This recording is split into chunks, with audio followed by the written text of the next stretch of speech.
இந்த இனிய காலை நேரத்தில் இயேசு கிறிஸ்துவின் நாமத்தில் உங்கள் அனைவருக்கும் வாழ்த்துக்கள்.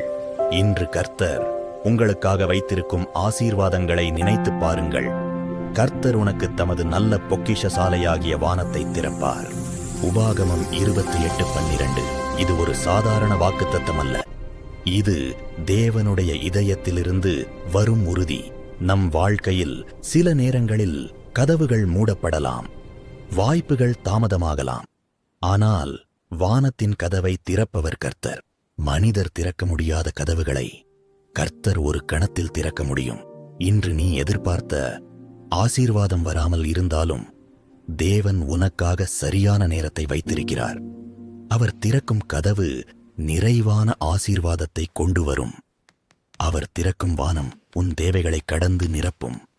இன்று உன் வேலை, உன் குடும்பம், உன் ஆரோக்கியம் எல்லாவற்றிலும் தேவனுடைய கை உண்டாகும்.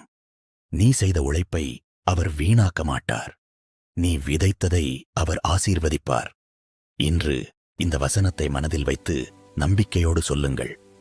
கர்த்தர் என் வாழ்க்கையில் வானத்தை திறக்கிறார். நான் ஆசீர்வதிக்கப்பட்டவன். என் தேவைகள் அனைத்தும் நிறைவேறுகின்றன. நாம் இப்பொழுது ஜெபிப்போமா?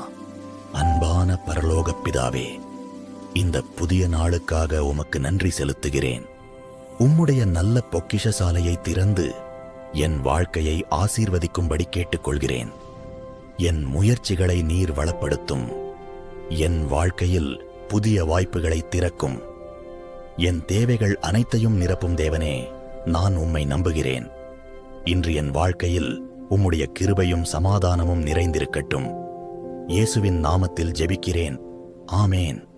இந்த தியானம் உங்களுக்கு ஆசீர்வாதமாக இருந்தால் லைக் செய்யுங்கள், ஷேர் செய்யுங்கள், சப்ஸ்கிரைப் செய்து தினமும் தேவனுடைய வார்த்தையை பெறுங்கள். இதை உங்கள் நண்பர்களுக்கு தெரியப்படுத்துங்கள்.